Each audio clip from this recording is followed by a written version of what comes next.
Welcome to You Belong in the C-Suite podcast. You are ambitious in life and in your career, but something is missing. You want to bring more of your passion to what you do. Because let's be honest, you pour a ton into your work, and it needs to mean more. I'm your host, Laura Eigel. I'm a mom, wife, PhD, coach, advocate, introvert, and indoor rowing fanatic. I'm passionate about living a life that's in line with my values. We'll give you the actionable tips and tools you need to lead with your values, make a difference, and have career success. The world needs more diversity and authenticity in the top jobs at organizations. Your leadership belongs there. You belong in the C-Suite. My second book, Values First Teams: How to Build a Culture That's Synchronized for Success, launches on May 20th. Miscommunication, misalignment, missed deadlines.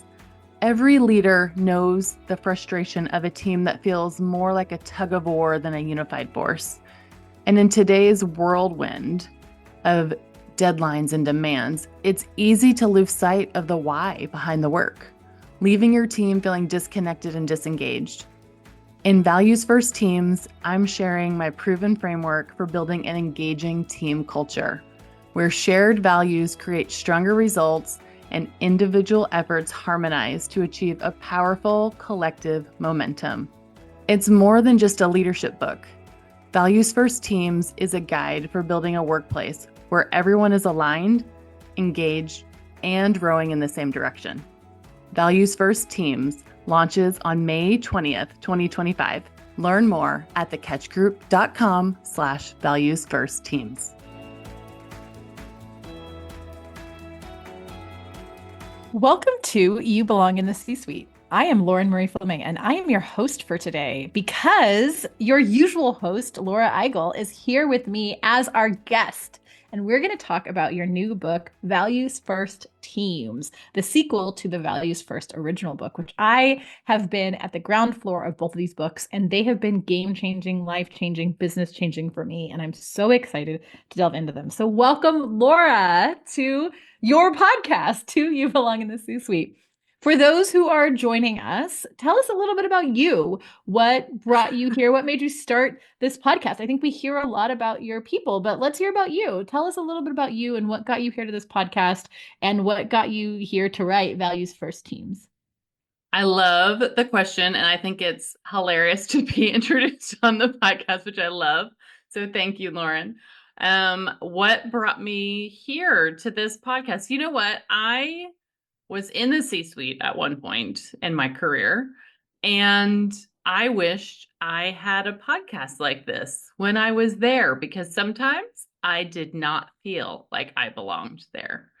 And as you know, hindsight is 2020. I absolutely did belong there. Even if I didn't feel it at the time. There were times where I did feel it, and in my role and with my team and that kind of stuff. But there were other moments where I didn't. And so I wanted to produce the podcast that I needed when I was there. And so I really hope that that is what I have continued to do. I also try and just bring relevant insights from my clients now, many of whom are in the C-suite. And some of those topics are still relevant to me as I continue to grow and lead and coach and facilitate. And so I think all of the content is really stuff that I have either worked with or worked on personally or worked with my clients on. And that kind of brought me to build out the content that I have and values, kind of the values first world, right? So values first framework, the first book that I worked with you on. And then Values First Teams has just been kind of a extension as I continue to do this values-based work with people that I work with who are leading in organizations. One of the things that you just said was that even when you were in the C-suite, you weren't sure that you belonged there. In a conversation that you and I have a lot, you once said, we were talking about whether we were the right people for this job, right? The right people to take on this contract, the right people. There was a big contract and we were right. And I have a post-it up that I look at all the time from what you said. And I'm going to bleep this part out, but who the bleep else is the right person to do it? Who the F else is the right person to do it? And I ask myself that all the time when I start to have imposter syndrome and I'm in my zone of genius. I'm in the thing that I'm best in the world at. And yet I find myself being, oh, am I the right person? Should I send it to somebody else? And I hear in your head, who the beep else is the right person to do it? And so I appreciate that you and what you do, especially in this podcast, give us all reminders, and yourself included, the reminders that we know what the F we're talking about and we are the right people for this job. So I love that. And I think that when we're talking about the right person for the job, I know very few people who lead with values at the forefront of everything they do, from their boundary setting to their decision making to everything, than you do. So if you're going to talk about values in the workplace, Laura Eigel is the person to talk about that. And that's why I love having been on the ground floor of Values First and Values First team. For those who don't know, my name is Lauren Marie Fleming, and I am an author of 3 books. One, a very big hit novel called Because Fat Girl, and 2 more self-help books. One called Body Love, 10 Steps to Profoundly Loving Your Body, and the other called The Writer's Career Guide, How to Build a Sustainable Life on Your Terms. And so I have been writing forever, but more than any of that, more than my own writing, I love, love, love that I get to help people like Laura get their books out in the world. So when I say I've been here on the foundation, I was there the moment that Laura was like, I want to write a book so people can lead with their values in the workplace. So let's take it back to that first time. Let's take it back to that first idea, that first call that we had with each other. And tell me a little bit about what sparked the idea that you first wanted to even write a book about values in the workplace. I think it's well, I always wanted to write when I was little. And so I would like make books as presents and that kind of stuff for like my parents or my best friend, that kind of stuff. And so I think it was always sort of like just a part of me. And then I lost it for a bit when I was in school and I did too much writing that wasn't fun. And then I just felt like I kept thinking about different ideas when I was in my last C-suite job. And then I went out on my own and started the catch group. And I wanted a way to really talk about the way that I was coaching individuals and the way that I had led in the past. And so it felt like a book just felt like a really great path to do that. The other thing that I just love is like tangible things that can help people and to scale that. And so I think a book is a really great way to like, just like the podcast can, right? I love like being able to share things that are actionable for lots of people. And I can't work with everybody, but people can still, use some of the things that are helpful to my clients, to organizations. And I think that was just like a path to do it. So I think that was the question I had in my mind was, hey, I think I want to write a book. I think it's about this. I'm not sure. Is this the right thing now for me? And that was some of the conversation that we had. And I was very clear, like, hey, I don't want it to be about me. I want it to be just about my content. And I'm an introvert and like leave me out of it. And I think we've had this similar conversation when the first book came out. And it's like I did not want to be a part of it at all, which is again still pretty funny, right? It's hilarious. So you came to our first call and you're like, I don't know anything what this book is, but I know it is not going to have any stories about me in it. And then the first all stories about you. Yeah, it's basically all about me. And it almost kind of goes full circle to the post-it that you just mentioned. Like, who else would do it, right? Who else should be doing this? Put your resume in the box, right? Like you need to who else you should. If you think it needs to be done, then maybe you should be the one to do it. And so it's funny that like I knew that I had something to say and I wanted kind of this persona of me with my PhD to be like the person to do it. But really, it's not about my credentials, it's about my experience and my perspective. And I wanted to, and it, once I started actually writing it, that was what I wrote about. I didn't write about, scientific journals and frameworks and boring stuff, even though I am a geek. I love to read all that stuff, but I wrote about the things that started pouring out of me were the stories about my own career. I love, love, love the story of you making books for people and giving them as a gift. I love it because it's adorable, and I can imagine young Laura. I love it because I got to watch you make that childhood dream of having a published book out in the world come true, and I love that. But I love it even more for full circle now because I give your book as a gift to people all the time. Anyone I know that is running a business or is in corporate world, I give them this book and I'm like, buy this for your whole team.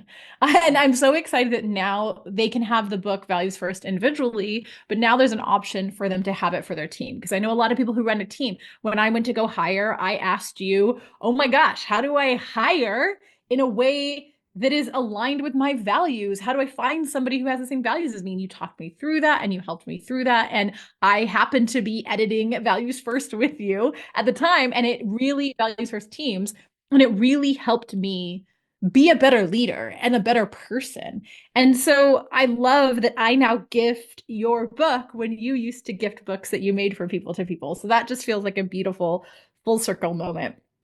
For people who don't know, let's start with book one. What do you get when you read Values First? Many of you probably already have. It's a big hit. It's everywhere. I love it. But if people haven't read it yet, what do they get from the first book, Values First?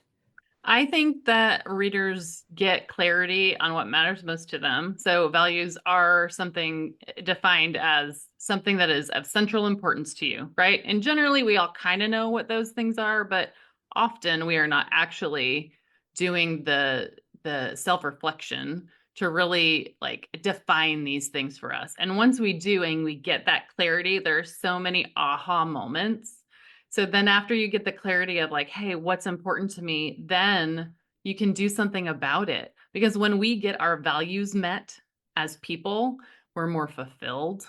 Like we like are, I don't know about you, but like my day's just better. When I'm in tension, when I'm in conflict, when something is not great, it's probably because something of central importance is not meeting my needs. Like something is awry, right? And one of these big facets of my life that's important to me. And so it kind of gives you a framework, a strategy, a way to kind of navigate through what's fulfilling to you. And you can do that in life and career. And then it kind of, the framework, the values first framework, kind of guides you through it, kind of meets you where you are. So first clarify it, then like audit it. What is like, how am I meeting my needs? Then it helps you set the boundaries you need in life boundaries, helps you bring others with you through uplifting others. And then it helps you resolve that conflict because all of us are resolving it, right? Or trying to resolve it. We're all going through conflict. Right now, it feels like we're just kind of being inundated with it. And then there's a way to kind of to sustain it. And I find that the more you kind of use the framework, the easier it is to be set in some of these things. But it's an evolution, right? And so hopefully readers first and foremost just get clarity, but then some really just actionable tools that are like pretty easy to dip in and out of as you need them to help navigate some of these really hard decisions or some of just like the regular easy stuff that we kind of sometimes take for granted. I think that that's a good point that you just made, the easy stuff we take for granted, because I was personally shocked when I did the values first, beginning where you align your values and see about how you are aligning with the values. And I was feeling great. I was like, I'm good. I know my values. I just spent 2 years working as Tony Robbins' right-hand person in like personal development world. And I knew all the content. I did all the things. And I was shocked at how what I would have said was my value was not my actual value. There was like a value under the value, and working on values first and understanding really clarity on that made a big difference in how I then went off and ran my business and worked with my clients and existed in my life. So I think that clarity and then the action steps are so easy. I think that that's one of the things that's great about values first is there's a lot out there that talks about values alignment, but I don't think there's as much that actually show you how to do it and how to be clear on it and how to set boundaries on it as this book, which is why I love it so much.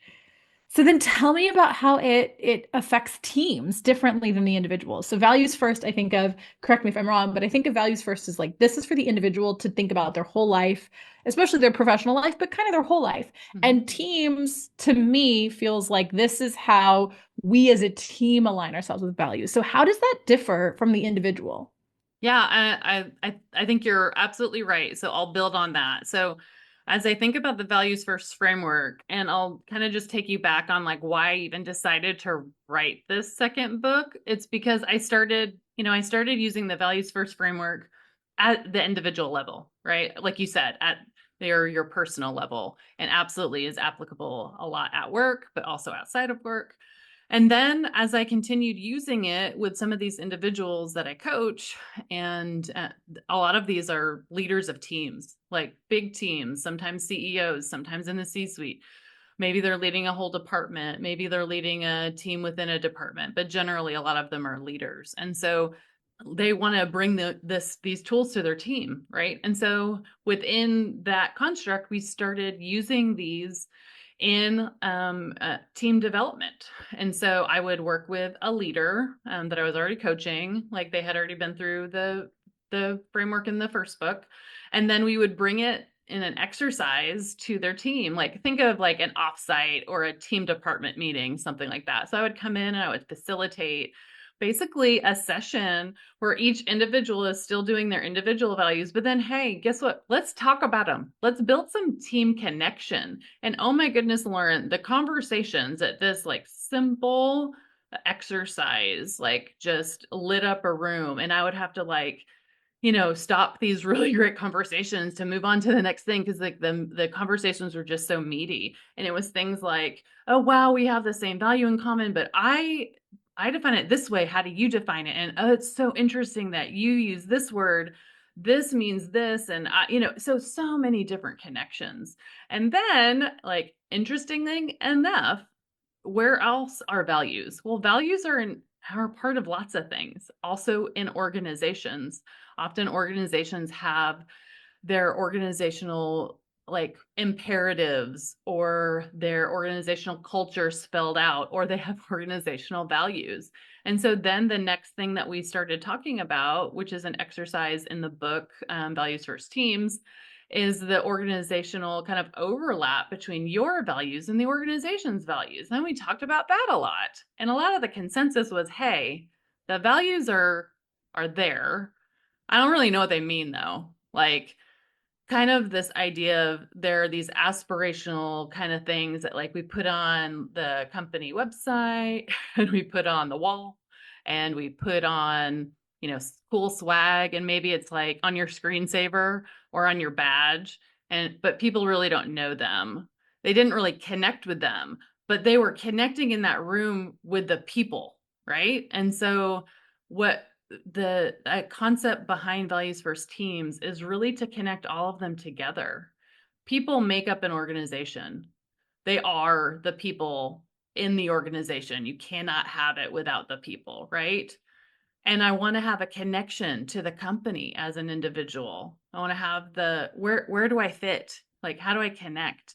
And so I think values as a just as an idea, it can exist at lots of different levels. So basically, I use the values first framework to kind of connect all of these things. So at the leader level, you still have your personal values that are you use inside and outside of work. You still have organizational values that any organization that you belong to probably has values. And then what I've built kind of in the middle is this idea of kind of a way to connect it all and team values. And so the idea was really about, hey, how do I make the company values real to this team? And you do that by kind of connecting them together, but really connecting them with who's in the room too. And so throughout the book are pretty simple exercises to identify your own values, kind of find alignment of your individual values to the organizations, and then how to build team values that we can really connect on together, that is made up of those people in the room, but also connect back to the organizations too. Something that you said in there about people make up an organization and connecting with people and connecting with the company values. And Yeah, I'm an elder millennial, and I come from a generation where, myself included, I'm not going to work for a corporation just to get a paycheck. I'm at a place in my career where I don't have to work for an organization just to get a paycheck.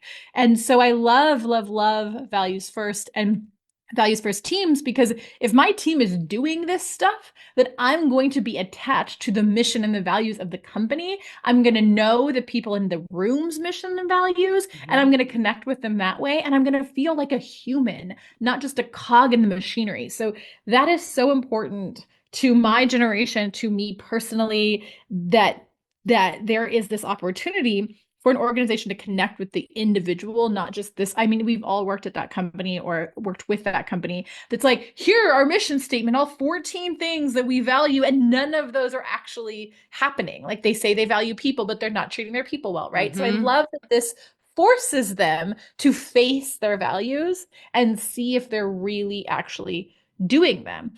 Um, I just put on my own millennial lens on that of like values, but why else do you think this matters right now in particular in this kind of rough water world that we're having, where we are seeing that, that kind of clash between boomers and millennials and Gen Z. We're seeing these things made fun of on the internet, and like the way that my generation doesn't want to work. We'll work hard, but for something we care about. But what else do you see being right now important for a book like this? I mean, right now, just to continue on the kind of the generational angle on this, I think it's everybody they belong to a generation, and it doesn't matter how you feel about generations. I like them because we can all belong to something. We either agree with it or we don't. It's an interesting way. It's a great conversation starter, is what I would say, to get to a conversation that you should be having at a one-on-one level. So generally, like you said, like the millennials, elder millennials, I know, I do feel so old when I say that. I'm yeah, an I elder know. millennial. Like, I'm so Yes, smart. I was also born in the 1900s. I understand. Yes, born in the 1900s, elder millennials. Got our long gray beards that we twist around and we're having conversations about values. Right, right. But if anything, I think the younger generations probably care more than the older ones do. And so there's a couple of studies out there that are showing that they're more like Gen Z is a little bit more purpose driven, and they're really great at making boundaries. Like some of the stuff they're actually better at, and also they want managers and they want to work for people who can do that too, right? So they want to work for somebody who's authentic, right? And so if I'm leading with my values, that's another way that I think I'm doing that. So you're meeting the needs of the generations of what they need, right? But also at the end of the day, you're connecting with people. It serves a way as a conversation and a connection point, regardless of what your values are right now. The other thing is some companies are really great at culture, and some companies don't spend a lot of time or money on it. They'll probably still have the values somewhere because that's just kind of what we do when we make a website, right? It's like what you have to have in corporate America. Like your about page and your values. Right, right. And I call that words on walls. I was listening to a podcast a long time ago. It's like an HGTV podcast about something, and one of the designers was laughing about how like um people put like signs on their kitchen that say eat or kitchen or things like that. And like this idea of words on walls like very much rang true for me as you think about corporate culture, right? And so you ask like, why is now such an important time? And I think now is just so important.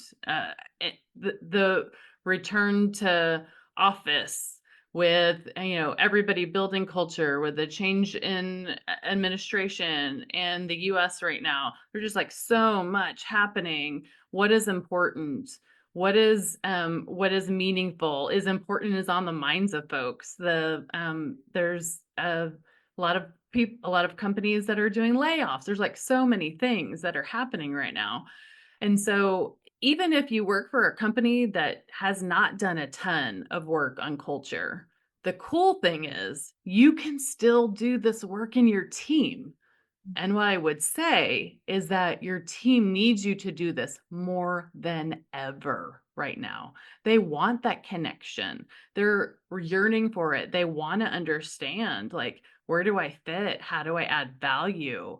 Like, why am I important here? Like all of these things can be answered when we kind of start to understand and have these really great connections with our direct reports. The other side is if you're already doing some really great culture work, this can be another really great thing to add on to it. So it feel like I think that this book is important now is because it's still the values first framework kind of meets you where you are, kind of in maturity as an organization in terms of culture work or also as a leader. And so if I can do anything is equip leaders to be better leaders right now, it is to help them build a team culture that people can thrive in. Mm. And I I love really think that values first teams is one of the ways that you can do that.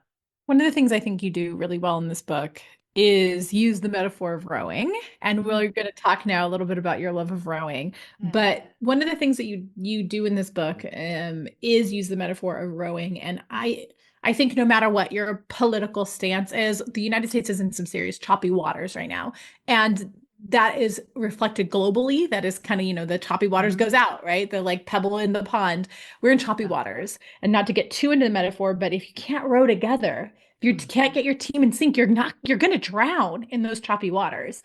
And so I'd love to know, let's take it to your rowing. Let's talk about what got you into rowing and why this book has, so first off, tell us a little bit about how you've put yourself into this book as somebody who loves rowing. And then tell us why that worked so well. And I do think it works so well as an example throughout the book of why values aligned teams work better than those that aren't.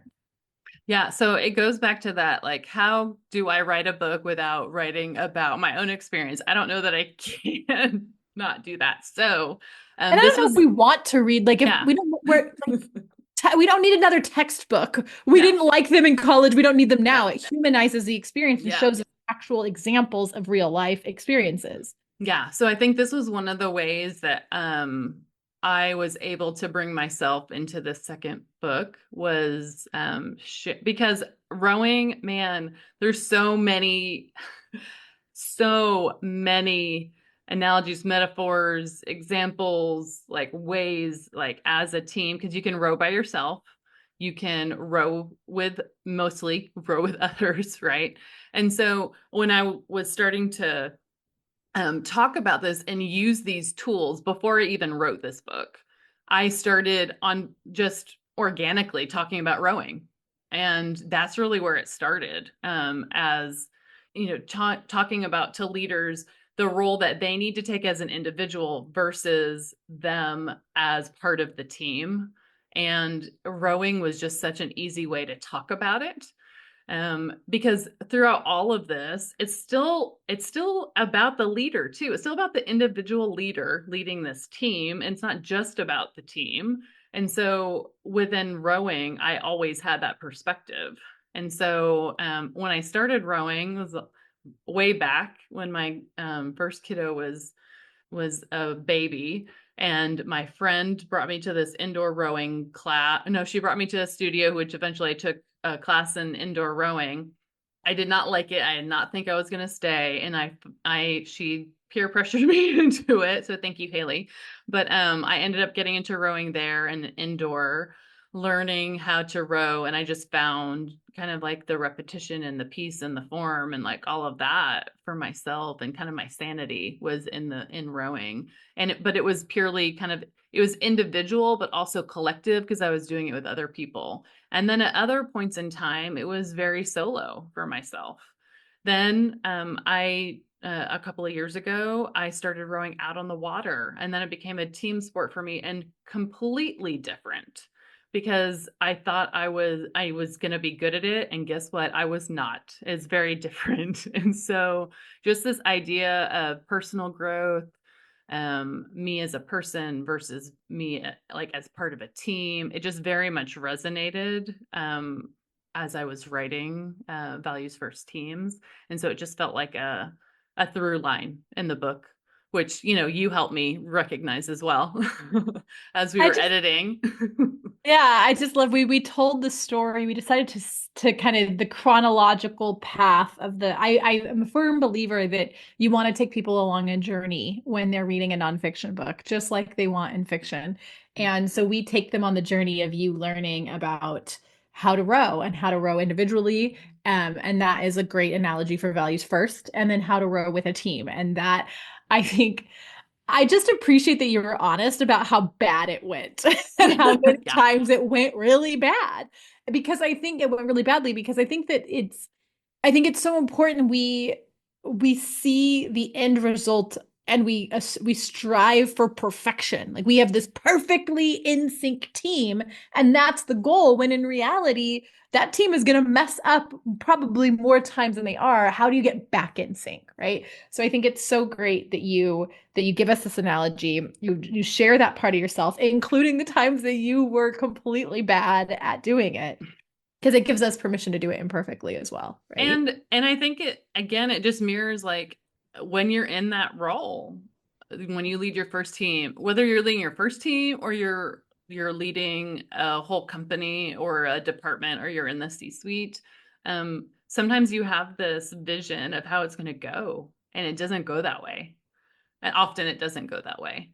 And so, how can you bring people back together? How can you ground yourself and the team and go all together? It's really with some of these same expectations, the same ideas, and codify that with values at the team level. And I will say that the leaders that I work with can absolutely navigate those choppy waters, whether the choppy waters are organizational change or a turnaround and needing to grow more than you did last year or recover from a bad quarter or whatever it is. They can anchor back into their team's values to get reoriented and to get back on their path faster than people that are not using something like this. And so whether it's for the leader as an individual or them using it as a tool to guide the team, I think both are very powerful. But to your point, like often we have this idea of how it's going to go and it doesn't. And so just like in rowing, you can do the same at work, getting people aligned. And I think the tools in the book will help you get there faster, more connected, and just like you said, aligned and in sync. You mentioned tools right now. One of the things I really love about values first teams is that you give some tools that might be hard to handle for the team leader. And the example that I'm thinking of is is when you tell them they kind of have to leave the room and have a facilitator facilitate this. Because I keep thinking about how you broke down exactly how to make sure that they're getting real feedback, that people aren't just kissing their butt and giving the feedback, that they're getting real feedback. And there were some great stories in there that you used. So there's not just rowing stories. There were some great examples in there you used of times where you'd go into teams and they'd all say one thing and then the leader would leave and then they'd like vomit out the reality to you, and you give leaders concrete ways to make sure that's not happening on their team, concrete ways for feedback, concrete ways to bring in a facilitator if needed, concrete ways to help them truly understand where their team members are. So you're not wondering who's the person who's out of sync, right? Everybody thinks it's Tommy, but it's really Tilly, right? Like whatever it is, or it's really you, the coxswain, leading the team. And so I love that you give some concrete tools in here, some actionable things. And as somebody who's put those tools into action, I appreciate that so much. We have talked about rowing and we've talked about leaders. Do you have to be a leader who rows to read this book? Who is this book? No, you Who is this don't. book for? Tell us who this You book is. don't. I think as anybody who is leading a team, I would also say I have had many people read this book just to give me feedback, and many of them have said, "This is a book I am going to give my manager." So I think I think it's for everybody. Still, the primary audience, the person that can have the most influence with the book, is the leader of the team, is what I would say.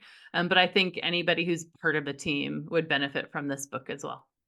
Yeah, I love that. And then what do you want them to get from it? So we know who it's for. What do you want them to take away? What are the takeaways you want from this book?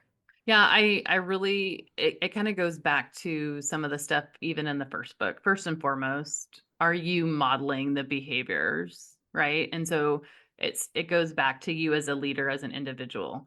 Are you living in alignment of your own values, first and foremost? Are you modeling those things? Because as a leader, the team's not going to do it if you're not gonna. So I think that's part of it. So I have written this book to hopefully reinforce some of the takeaways from the first book, and then really to broaden the audience and the impact that a leader can have by really going this next step and not just identifying their own values, but embedding it and giving kind of the gift of doing this, letting their teams do the same, right? To be able to identify their values and live by their values and feel that connection, and hopefully, you know, really make it a sustainable practice, both inside and outside of work. Because I know that if I'm doing something both inside and outside of work, it is going to be a sustainable part of how I live. And it's going to be helpful for me, even like exponentially in and outside. So I really hope that it, broadens the use of it. And really, it creates some really great cultures. I really think we need that. We need more of that right now, and gives people the permission to do it where they are. You do not have to work at like the most perfect company in the most perfect moment. Our moments are now, and you have the power as a leader to build the culture that you want. And here's some tools to help you. Hmm, I like that a lot. One of the things you just said, like, here's the tools. You have the power, you have the tools here, or you have the power, here are the tools. But one of the things you said before that was you had people say they want to give it to their manager. Yeah. I can imagine handing this to my manager, depending on which manager and which situation, and having them be offended, having them be upset. So if I am somebody who I would love for you to answer this in two ways. If I'm a leader who wants to bring this to my team, and if Hmm. I'm a team member who wants to bring this to my leader, how would you Yeah. go about that? They might be two separate things, they might be similar. How would I go about, the values unaligned leader that I want to have? Yeah. So if you're a leader, bring it to your team. I think it starts with like modeling, and you do that first. And then you say, hey, I'd love to bring this exercise into our next team meeting in an offsite, for instance. If you are a person who wants to give this to your manager, you can even say, hey, I read Laura's first book and I found a ton from it. And then I decided to pick up her second one. And she shares a way for us to build team connection. It's in this chapter. Can we do this for our next team meeting? I think it's about, hey, how do we build team connection together? And this is a really great book. And here's all the tools. We just need to buy this book for the team. What do you think about it? And potentially see where it goes from there. I don't think this is a, hey, leave this on their desk with an anonymous note or anything like that. I think this is a, This made hey, me think of you. and it's not a book about how to overcome toxic culture. It's a book about how to build the culture kind of from where you are at now. And really the person who needs to do that, as a team member, you can do that for your team, but you can't always influence up. The leader has to be bought into. So I think that would be the entree that I would suggest is, hey, can we do this team exercise or volunteer for the to lead something in that capacity. You might also give it to your HR person. You could give it to like your CHRO or talent management. Often I've been invited as a speaker, like within employee resource groups. That's also kind of another kind of entree for a lot of these topics as well. You just mentioned that you were brought in as a speaker. Tell us some about what you do over at the Catch Group, some of the things that you do beyond writing great books. Yeah, of course. So a lot of what I do is in the same sphere, but I'm working with leaders in different capacities. So sometimes it's one-on-one coaching. Maybe they're a senior leader that is going into a new C-suite role or a new VP role, new director role, and I'm helping them using this framework within executive coaching, like one-on-one. Other times I do that and then I go into the organization. So I might be a facilitator of some of the stuff, like maybe with their intact team. So I might lead a facilitated session, either virtually or in person and offsite. And then we might meet like quarterly to understand like the progress that they've made since the offsite, those kinds of things. So I might build team value, help them build team values, and then set up kind of next steps and accountabilities for each other. Building like maybe changing the way they meet as a team to be in line with their team values, to save some people time and to have some really great discussions in team meetings. Maybe it's helping them build some accountability for their team boundaries. To, hey, we don't bother each other on vacation, or we honor our own commitments, different things like that. Sometimes it's maybe sessions on how to resolve team conflict, things like that within the team level or department level. And then I also come in and partner with organizations to do sessions, maybe just on, hey, we want to do a session for, all managers on how to have, how to understand their own values and then talk to their direct reports about it. So sometimes it's the whole values first framework, sometimes it's pieces of it, and sometimes I'm working with lots of people, sometimes I'm working one-on-one, and sometimes I'm working with teams. I love how your face lights up when you talk about your work. And that's not just because you're on camera for a podcast. Like every time you talk about your work, I love how your face lights up. I can tell that it is values aligned for you to teach people how to like live in alignment of their values within the corporate sphere and just in general in their life. I love that. Yeah, I So, will tell you a quick story. So I've had a career in HR, right, where I have done pretty much lots of different things in terms of talent development, leadership development, working with leaders in lots of different organizations. Sometimes and earlier in my career, I used to facilitate content that was not my own. And it was fun because I could connect with all these leaders, but like somebody else wrote the content. But my like zone of genius, like you mentioned before, your zone of genius, my zone of genius is, teaching my own content to folks like in those team sessions. Like it is the most fun. Um, I've done it so many times, and sometimes it's like it's the same content, but it never gets old to me. And that is kind of that sweet spot when before I could tell you, oh yeah, some of that content got old because it wasn't mine. But this feels absolutely in alignment with what I should be doing now, and kind of in the kind of the time and the space for my own career too. so we have values first. We have values first teams. We know that you're doing all this coaching and you're going in and facilitating, you're speaking, you're doing the podcast. I hate to even ask what's next because that's plenty and that's enough. But where do you see this going? What are some of your goals for the future, books or your business? We'll continue to do this values aligned work. I think it's the most important thing that is kind of lighting me up right now. But also, I like this is where like we would put in like the record scratch. Like I want to do something like a little bit different, and I've already started, sort of started. I guess I have started. Um, with you is I started writing my next book, but it has nothing to do with any of this. It is actually a fiction book, which is like so fun. So And good too. It's so good. it's been really fun. I will tell you that I haven't made the progress on it that I would like just because, life and things, but like it's been a really fun space to kind of exist in a different world. I think that's really what it is. I'm a huge reader, and I've been reading a ton lately and will continue to.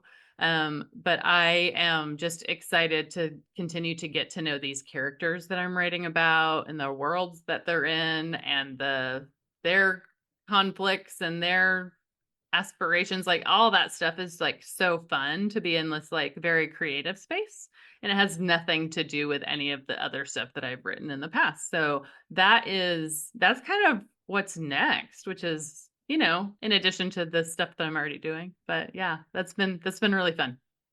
As a writer who has written both nonfiction and fiction, I love when that you're trying both because anybody who's read Values First will know, and anybody who reads Values First Teams will know that you're a storyteller at heart and you're a great storyteller. So I love the idea of getting to take that storytelling skill set and give us all some great fiction too. Yeah, I one it was one of there was the feedback that Arlene Green gave me, my dear friend, gave me on the first book, and she asked a question. She was one of my beta readers, and she gave me feedback on that first book as part of the process that I learned from you. And getting that feedback, one of her notes was, I started getting lost in some of the detail of your stories because it was so interesting. Have you ever thought of writing fiction? And I was like, huh, interesting. I love So, and then with her putting that in my, she planted a seed, and then you have absolutely watering the nourished, seed. watered that seed, I'm glad you did it. and really even just provided like the space to do it. So literally, I went to one of your events, and I on purpose needed a break from all things business, and it was a really great way to like kind of meet my value of balance, to kind of, balance out how I was even using my mind. And I started like, this book just kind of started pouring out of me. So, and it was what, 3 days, 2 days, last summer. Well, I'm very grateful that you came to camp, write your friggin' book already. And got the fiction and you got the stuff out. Anything else that you want to add about the book? Anything that you think readers should know about the book or about the process of writing the book? I guess it was different. I think the first book was just, it was the first, right? And so I think I can always compare it to something. So that's interesting. And this one was both easier and harder to write because it was connected to other stuff. It was easier, but also because it was connected to other stuff, it was harder. But also, I think this podcast also gave me a way to like focus in on the things that I wanted to talk about. It gave me a way to kind of test out ideas to understand like, what do people want to hear more about, or what do they need more assistance with, support on. And so different podcast topics or feedback that I got from listeners is absolutely ingrained into the second book. So it was really interesting, in the process of writing Values First Teams, how I really utilized some of the topics from the podcast and into the book. And that was a really cool part of the process too. Yeah, I have to say, if you're a listener and a fan of this podcast, you absolutely are going to like, appreciate, and even recognize a lot of the content in Values First Teams because so much of it came directly from the conversations that you were having with people, the conversations you have when you go coaching, and then the things that listeners have asked you about and written in about. So, one last thing that I would like to ask you before we head out is let's dream big. Let's dream really big. Where do you see the impact of Values First Teams having on a corporate culture in general? Let's think that when this book gets out in so many places and gets out so many places, what is the change that you want to see this book make out in the world? Yeah, like in like big aspirations, I feel Big. like big. And so in more than just one company, I really hope that we have, maybe it's part of how people are interviewed. They're interviewing based on values, right? So you're having these conversations at the beginning of an employee's like even entree into the company. Then maybe it's part of onboarding, right? Is, hey, these are our values. Here's what it looks like. What are your values? And I want somebody to ask them that, right? What are your values? And how do they align to these?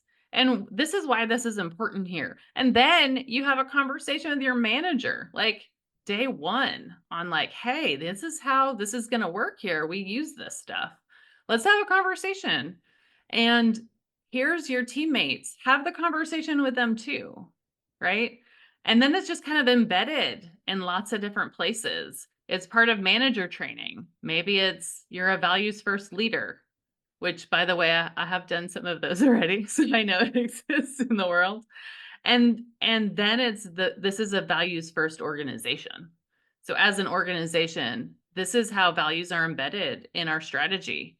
This is how they interact with our consumer. This is how it's part of our brand. But it's a whole kind of ecosystem. This is how we reward each other. And all of those things are baked in. And you can use this framework to do all of that right now. And a lot of organizations can benefit or kind of wherever you are. So you don't have to start from scratch. And that's where I hope to see it. I hope that there's companies that are already doing some values work that embed some of this to make it better. And I hope there's some companies that maybe get new leadership and they're like, hey, we really need to use culture as our lever for our growth. And they adopt some of these practices holistically. I think that you mentioned values first leaders, and so that's already happening. You already have people who are certified as a values first leader. This is already happening, and their book is not even out yet. So I love, love, love that Values First Teams is going to come out and help those people lead even more, and help more people become values first leaders. And it's Yeah. just an honor. It's been an honor to talk to you today, but also to Mhm. watch you through this whole process from start to finish in creating this really valuable resource that I think is needed now more than ever. Yeah, and I really hope that like at the end of the day, like we're making like somebody's work and their life more fulfilling. Like at the end of the day, I would love to say that I have done that for lots of people. And I feel like I already have, but You like already this have. but this one I feel like brings it to the next level. So I really hope like that not only I can, but another leader, like a listener can say, by using this, I have made my team as individuals and collectively better for their inside of work life and outside of work life. And so, and it should be mutually beneficial for the person, for the team, and the company. Well, as somebody who has read the book and implemented it, I can say that you have at least one person who can say Awesome. that is better and that you have made that impact. So thank you again, Laura, for coming on your podcast. You belong in this C-suite. Anybody who wants to get Laura's book, you can go to thecatchgroup.com and check it out. It will be there right in front and center, easy to find. It will also be available anywhere that you buy books. And check out, I'm going to just do a plug for Laura. Check out Laura and her offerings, because as somebody who has brought Laura into my business, has coached Laura, but also brought Laura into my business, it is a beautiful experience to align hiring and align the way that you run your meetings with your values. So thank you for what you offer in the world, Laura. And it is an honor to get to be a part of this book and be a part of your podcast today. Well, thank you for everything that you've done as my writing coach, editor, and friend, and amazing human. And if you have not read Lauren's book yet, there's so many, but you have to read Because Fat Girl. It is amazing, and I love it, and I continue to give it to as many people as possible. Thank you. It is an amazing dream of mine that is out in the world, and I love that you were able to be an early reader. Well, thank you so much for this conversation. I really appreciate you. Bye, everybody.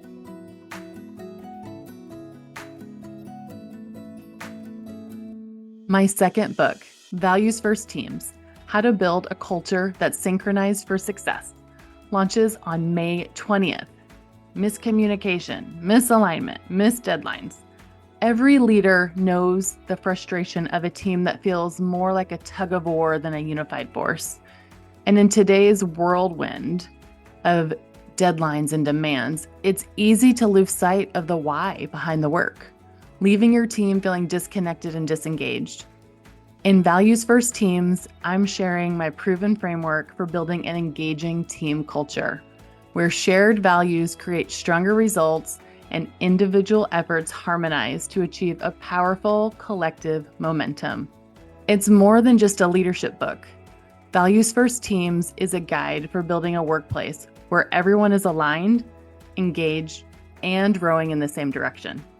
Values First Teams launches on May 20th, 2025. Learn more at thecatchgroup.com/valuesfirstteams. I want to thank you so much for listening to the You Belong in the C-Suite podcast. If you are enjoying this content, please remember to rate and review on Apple Podcasts. By leaving a review, you are helping others find this content. We will be featuring 5-star reviews on air in upcoming episodes. Editing and support for the podcast is done by S&E Podcast Management. To get more tips and tools to help you live a life guided by your values, go to thecatchgroup.com. Keep your boundaries and take care.